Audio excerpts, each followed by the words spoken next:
8h05 au FM 93. Mon nom est Alex Tétrault. Pierre Blais est de retour. Fadois Lapierre est avec nous aujourd'hui et demain en remplacement de Marie-Christine Leblanc. Et Nico Lacroix est en mode lundi, quoi.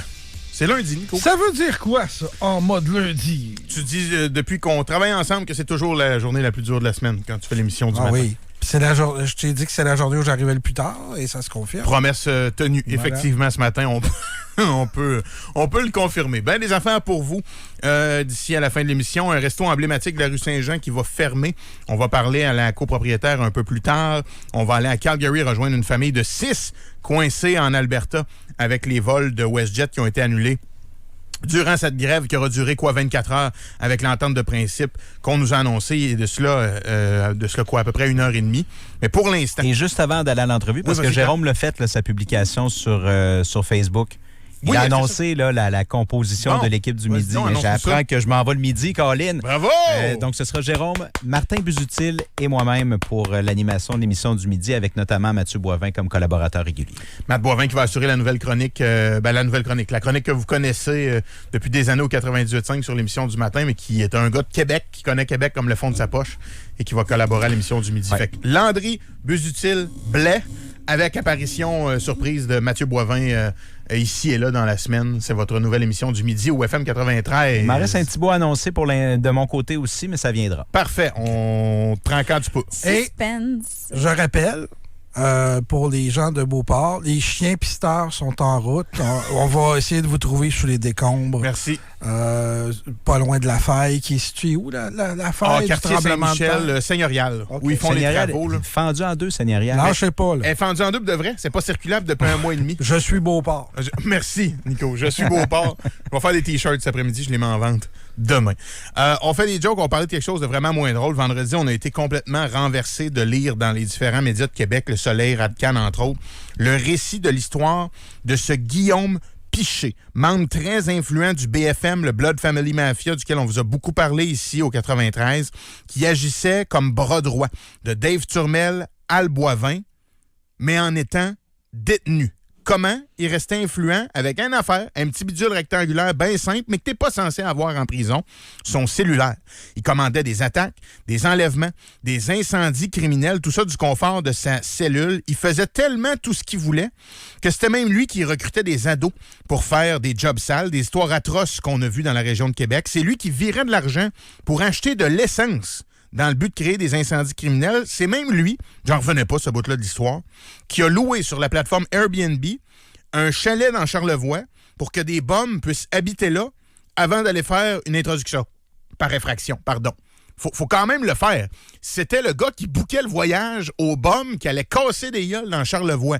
Tout ça du confort de sa prison, pas dans son 3,5 de Limoilou. Sachant ça, comment les agents correctionnels peuvent-ils sincèrement être en sécurité? Comment on peut leur garantir qu'autant sur leur milieu de travail, qu'évidemment, une fois à l'extérieur de leur milieu de travail, ils sont en sécurité? Honnêtement, ça me semble à peu près impossible.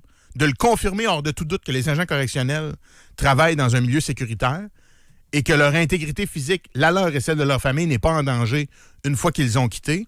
À partir du moment où tu sais que des gars sont aussi influents en dedans avec un sel, je vois pas comment on peut leur confirmer. On voulait en parler pour le faire avec nous. Mathieu Lavoie, il est président du syndicat des agents de la paix en service correctionnel du Québec. Bon matin, Monsieur Lavoie. Bon matin. Je présume que malheureusement, il n'y a rien qui vous surprend dans cette histoire-là qu'on s'est fait raconter vendredi passé. Ben, en effet, il n'y a rien qui surprend parce que c'est quelque chose qui est quand même là, fréquent. On le voit de plus en plus. Écoutez, les téléphones cellulaires, là, c'est la pointe de l'iceberg. On en saisit plus de 1500 par année là, dans nos établissements de détention actuellement. Et on voit plusieurs groupes criminalisés, justement, poursuivre leurs opérations à l'extérieur, financer leurs organisations également, avec le trafic à l'intérieur des murs, avec les cellulaires, commander des crimes, intimider des témoins, intimider des victimes également. C'est quelque chose qu'on décrit depuis de nombreuses années parce que c'est en constante augmentation.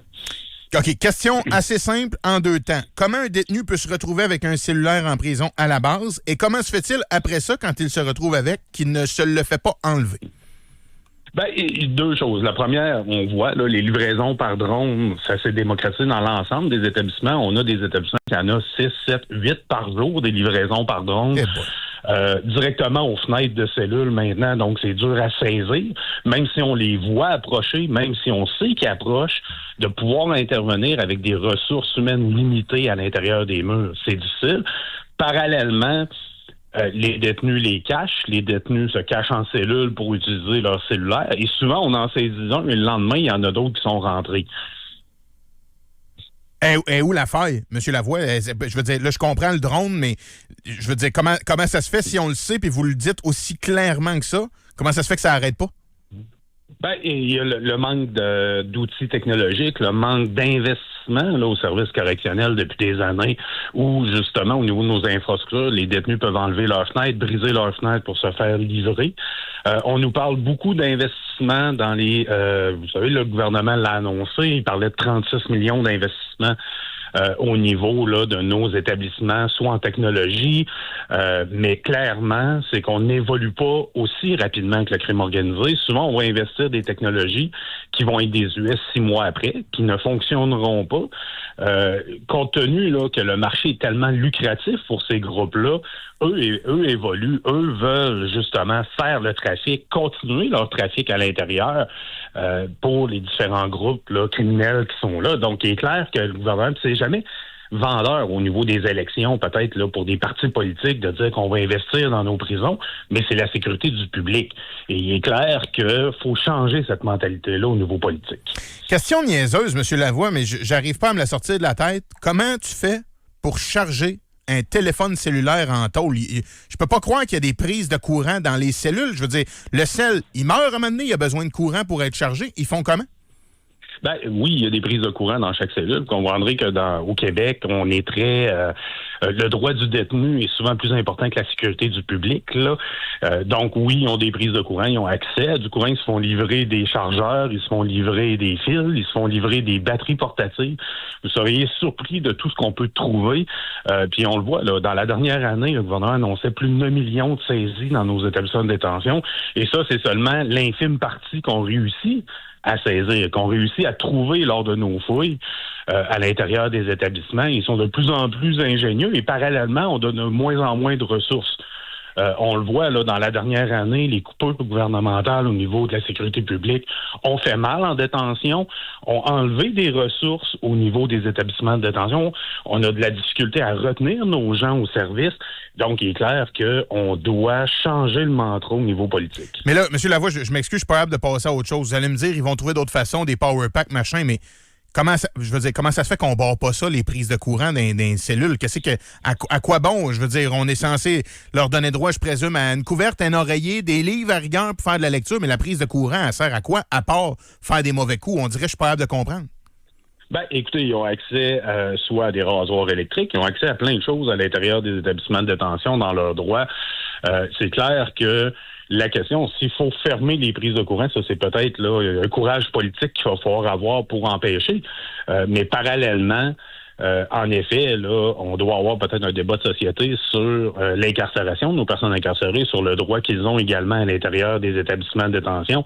Mais pour ça, il faut que la politique ait le courage, justement, de questionner et peut-être d'enlever certains droits aux personnes incarcérées. Monsieur Lavoie, je suis tombée sur une ancienne connaissance à moi sur Facebook qui était sur Facebook de la prison. Puis là, je me disais, mon Dieu, on va loin. Est-ce qu'à votre connaissance, ils utilisent plus les réseaux sociaux connus ou les réseaux sociaux plus secrets pour justement faire ce trafic-là? Il y a deux choses. Au niveau des communications, oui, ils vont utiliser certaines applications cryptées, mais il est clair que les médias sociaux, ça vient un peu se vanter. On le voit, on a vu des séances de torture là à la prison de Québec là dans les derniers mois qui ont été filmées et mis sur les réseaux sociaux pour intimider aussi les autres groupes. Les médias sociaux servent. On en voit souvent des personnes incarcérées qui vont se vanter ou encore montrer ce qu'ils ont à l'intérieur, qui vont faire du marchandage avec les médias sociaux.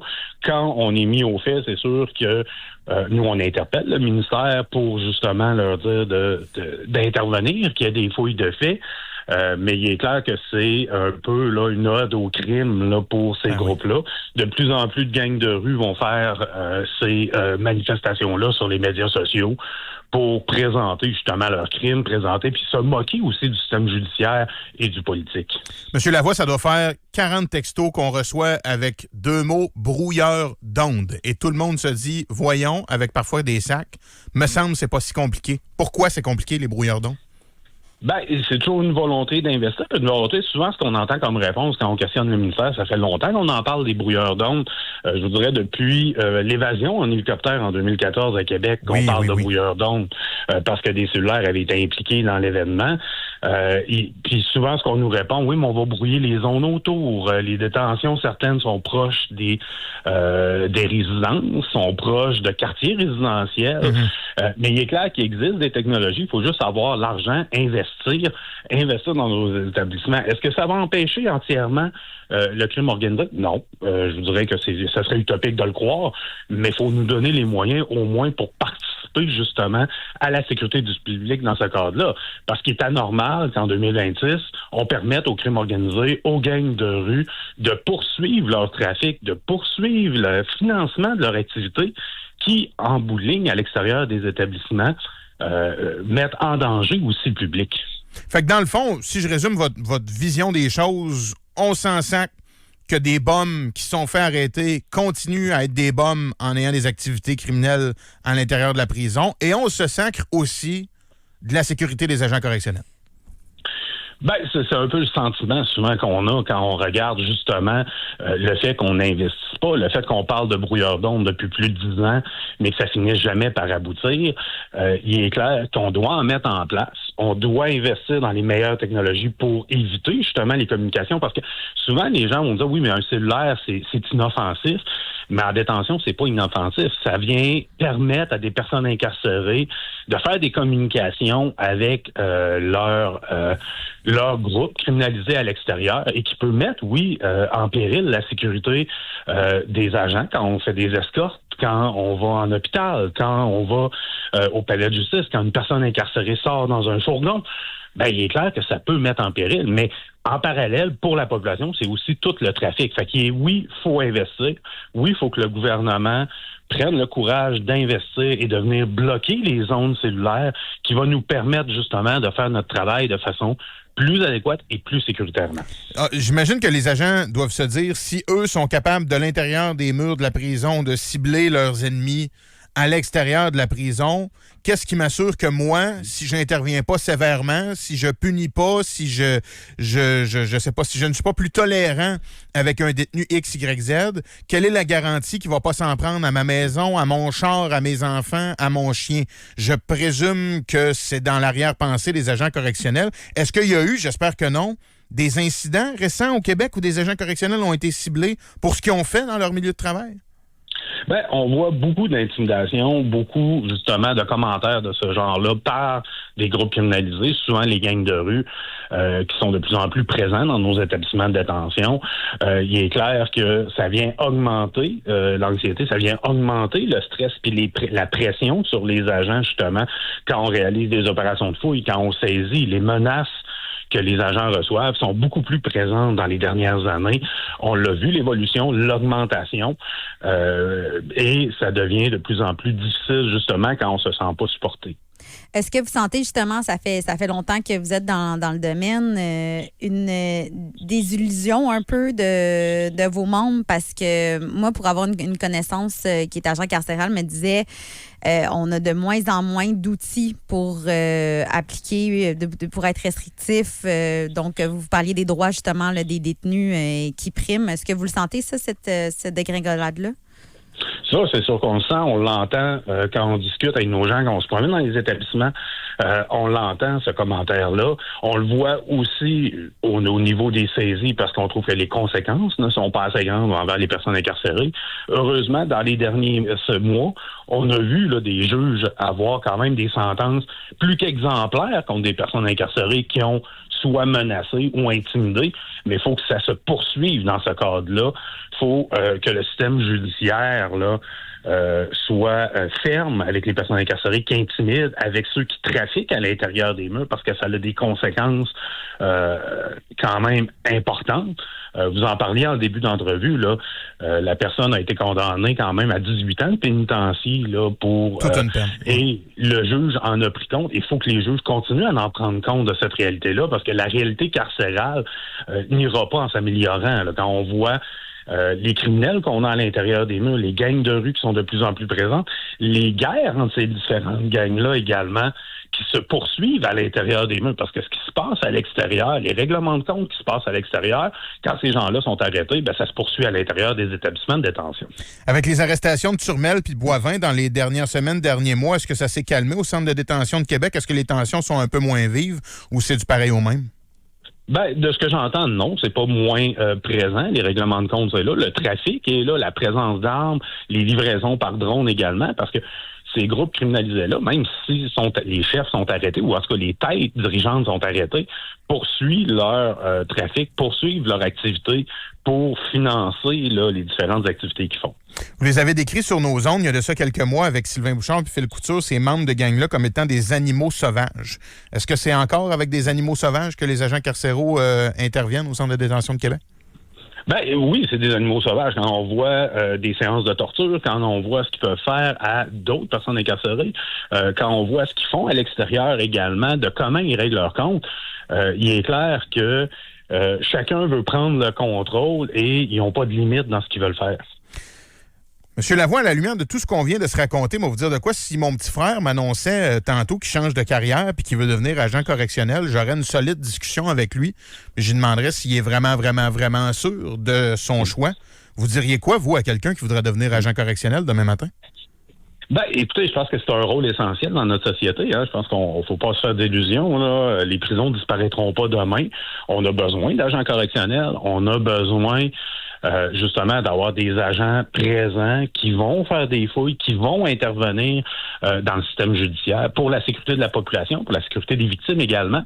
Je pense de ce côté-là, oui, c'est un bel emploi. Oui, c'est un emploi qui, justement, on doit avoir le support de nos dirigeants, on doit avoir le support du gouvernement. Il faut qu'il y ait une reconnaissance que c'est un emploi essentiel parce que les prisons sont là pour rester. Les criminels sont là pour rester. Je pense que pour la société, il faut que ces criminels-là soient à l'intérieur pour protéger la société. Le juge a décidé de toute façon qu'il était trop dangereux pour être à l'extérieur. Fait que c'est le côté essentiel de l'emploi qui doit être reconnu dans les semaines, dans les mois, dans les années à venir par le gouvernement. Merci, M. Lavoie. Bon courage. Merci. Mathieu Lavoie, président du syndicat des agents de la paix et en service correctionnel du Québec. Quelqu'un me dit, ça en prend quand même, Alex, des agents. Évidemment que ça en prend. Je vais vous inviter, si cette conversation-là vous a marqué, à retourner voir les images qui ont circulé sur le web cet hiver de l'intervention ici au Centre de détention de Québec auprès de Raphaël Plamondon. Je ne sais pas si vous vous souvenez de ça, mais Raphaël Plamondon, oui. C'est un membre du BFM. Il n'était pas avec nous autres là, à ce moment-là. Il était complètement aux fraises. Oui. On ne sait pas trop sur quelle substance, mais quand on voit les images, juste en y regardant les deux globes, on comprend qu'il est sur une autre planète. Il y avait une résistance au gaz lacrymogène, ce gars-là. Ils n'ont pas l'air de le gazer. Ils n'ont pas été capables.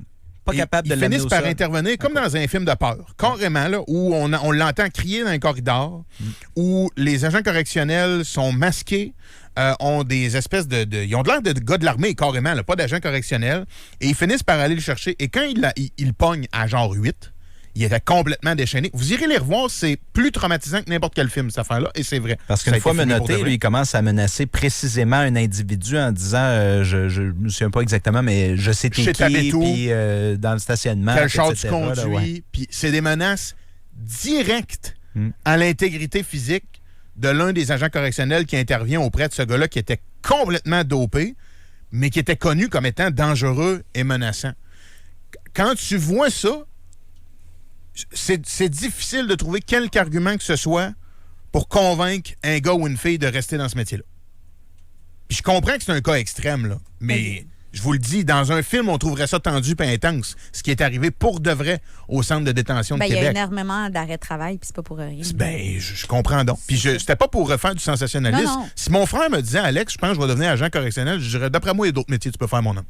D'après moi, on va travailler fort, puis on va trouver quelque chose où, quand tu vas faire ta job, tu vas pas quitter le soir en te disant « ça me prend-tu un démarreur à distance le lendemain de partir mon char? » Puis je veux pas exagérer. Des menaces, ça arrive. Puis même s'il n'y avait pas de menaces en dedans, comment veux-tu être sûr d'être en sécurité quand tu sais que ces gars-là commandent absolument tout de l'intérieur? C'est ça que tu dis, c'est aussi pour les outils. Les outils qu'ils ont sur place. Je te parle même pas de ça. On peut. Ouais. C'est un élément. Moi, je te parle juste de quitter le soir à la fin de ton chiffre à 8 heures puis te dire, je suis comme n'importe quel autre humain en sécurité chez nous, pas impacté par ce que je viens de faire dans ma journée à 8 heures. Peu importe, ils n'ont pas affaire à avoir accès à des cellulaires. Point. Non, mais là, tu sais, je veux dire, la réalité, c'est qu'on s'en sac. Sur la voix, ne pouvait pas le dire plus clairement. C'est pas la première fois qu'on l'entend sur nos ondes. Ils défont les barreaux de la cellule. Ça passe par les fenêtres. Je veux dire, ils ont des chargeurs. Qu'est-ce que c'est ça, la prise de courant mural? En tôle.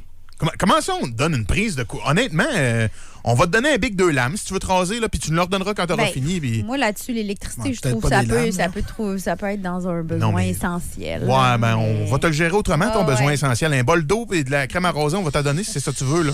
Je veux dire, je trouvais ma question conne. Finalement, elle n'était pas si conne que ça. Ils chargent leur iPhone dans leur cellule. Mais oui. Comme tu fais au Four Seasons ou au Hilton. Ça va-tu? C'est tout croche, puis il y a un texto qui me vire en l'envers, vous avez peut-être raison. Bonjour à l'équipe. En écoutant votre entrevue avec M. Lavoie, je m'aperçois que ma mère, qui a été dans un CHSLD, avait moins de droits qu'un détenu. Les prisons au Québec sont l'équivalent d'un club med aux frais de tous les contribuables qui en arrachent présentement. J'ai de la misère à pas être d'accord avec vous. Les services donnés aux gens en prison, s'il fallait les... J'aimerais ça, en fait, comparer ce midi ce qu'il y a à manger au centre de détention de Québec versus le CHSLD le plus près. J'aimerais ça avoir assiette contre assiette, une à côté de l'autre. On les prend en photo puis on vote. Laquelle tu mangerais? Que je serais curieux de voir le résultat. C'est complètement déprimant, puis ça se passe à côté de chez nous. Fait que brouilleur d'onde trop compliqué, les toiles au-dessus pour pas empêcher les drones trop compliqués, 8 à 9 par jour en passant. Ouais. Ils se font livrer du Big Mac, saviez-vous? Ils se font livrer du McDo. Mais si tu veux revoir ton plan de leur donner des lames de rasoir... Ouais, j'avoue que le Big... Ouais, ben un Big 2 lames, ça coupe pas l'yob, honnêtement. Qu'est-ce que tu veux qu'ils fassent avec ça? D'après moi, ils vont trouver de moyens pareil. Oui, t'as raison. C'était peut-être pas le meilleur exemple. Vu qu'on a 22 000 entrevues ce matin, est-ce qu'on... Tu fâché qu'il y a du contenu? Non, pas du tout. As-tu prévu un petit moment pour faire des arts et spectacles? Je peux te corriger ça quand demain. même une grosse nouvelle d'arts et spectacles. Ça a l'air d'être une complainte que tu fais là. Il est quelle heure? 8 heures? Non, c'est une grosse nouvelle. C'est une suggestion. C'est... Grosse nouvelle. Bon, je vais te faire juste celle-là. Ça sera pas long. OK. Lou, Adrienne Cassidy, Bleu Jean Bleu, Charlotte Cardin et Angèle de Poitrine seront réunis pour un concert le lundi 31 août. Make Beauport Great Again pour ramasser des fonds pour reconstruire suite au tremblement de terre. Vous avez oublié d'inviter Yellow Molo pour Noir Silence? Ouais, ben on veut pas refaire trembler la terre non plus, là. Je pense qu'on va prendre la pause, Pierre.